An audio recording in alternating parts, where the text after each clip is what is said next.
Okay, this is looking really good.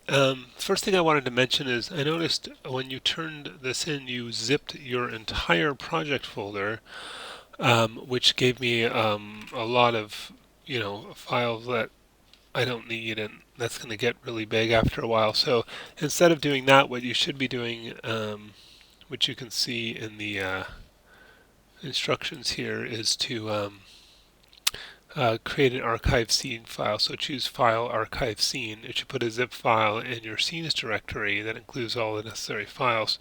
So if I do File, Archive Scene, um, you can see right down here it shows you where it puts the zip file, and so you send that zip file when you turn in your project, your work.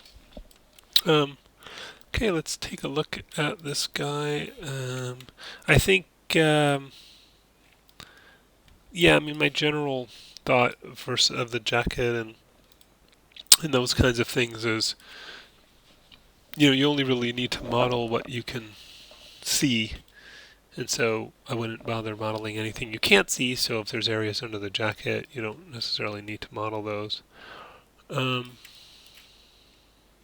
Looks like these didn't load. I'm going to try setting the project again.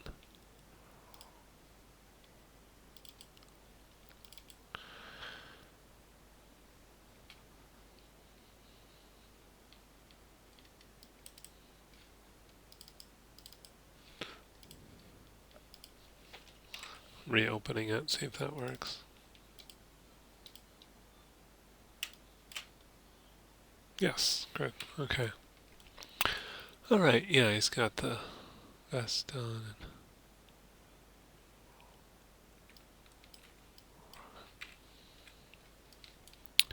Um, I think you could probably add some more. Oh yeah, definitely. You're going to need some more edge loops in here, and I think you could also, you know, just work on the shape a little bit, because right now it's pretty sort of linear looking. Um,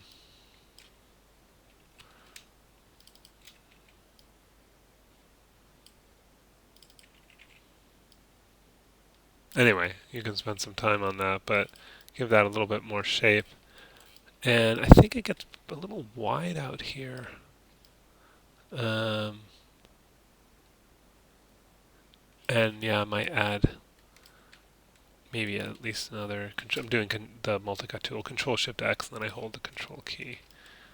And maybe another one in here, just to in case that's bending. This is looking. That looks sort of just stuck on there. Did you combine that?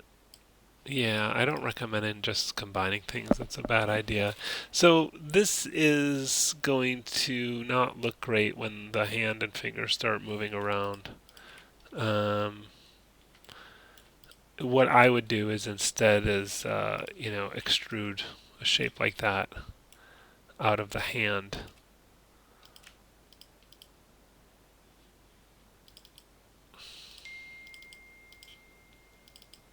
So Control E and then W.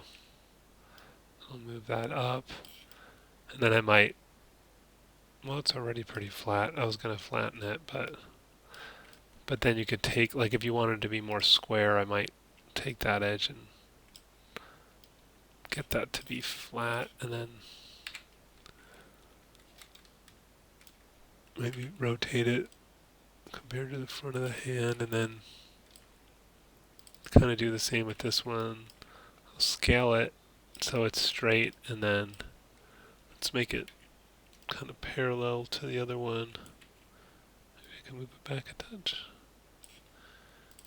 And this one, flatten that, and then flatten this, because I can rotate that a little bit. Something like that. I mean, I guess it would be better if, yeah, this a 2. In a way, it would have been easier if I had straightened out the lines before I extruded it rather than afterwards.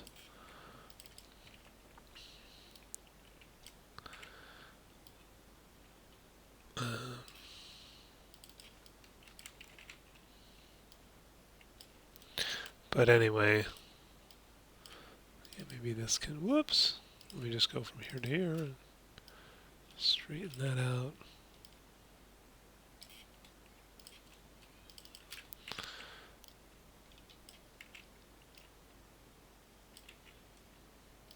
And then you can bevel maybe around here too.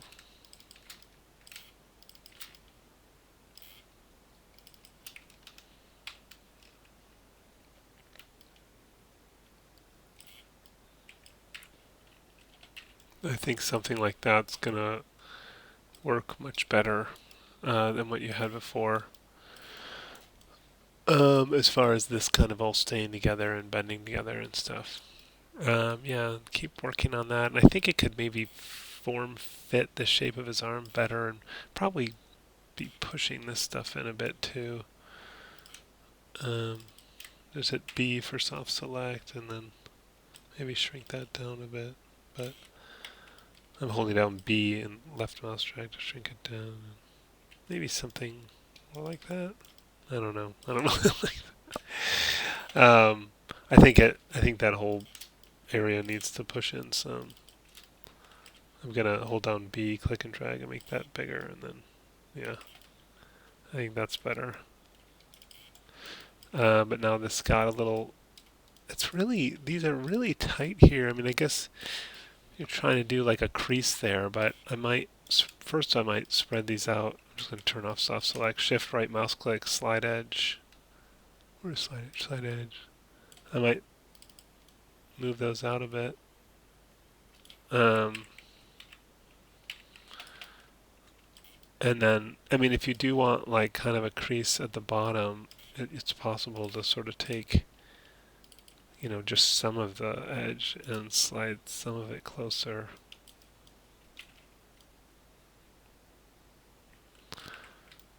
So you have a little bit more of a crease on the bottom. That doesn't look great, and then the top's not so creased. But you might soften that area a little bit. I would use the under surfaces sculpt geometry tool options, and then if I have the smooth on, and I'm just going to turn that's off right now. So if I hold down B and click and drag, I can change the brush size, and I can that did a bit much, but just trying to soften that a bit because it. What else? This is looking quite good, I think. A little concerned about. I think you're definitely going to need some more topology here. Like I think another loop around there, and then I guess that's all right because you'll need and maybe get some more shape into this into the shoulder area. And then maybe you're probably going to need another loop here or something. Just because this shoulder moves around a lot, you'll need the points to. Topology is kind of crazy the way this twists around. I'm not sure why this guy sort of seems to be kind of floating there. Not sure what that is, but whatever it is, it should be more attached, and if it's a square, it should be more beveled. This I might put some kind of more detail on. That broad thing, you probably need a couple more edge loops around here for when he starts to bend to be able to bend with him. Leg shape is okay. I like the boots. I think those are looking really good. So yeah, generally very good. I think some areas to touch up, but looks like pretty good work.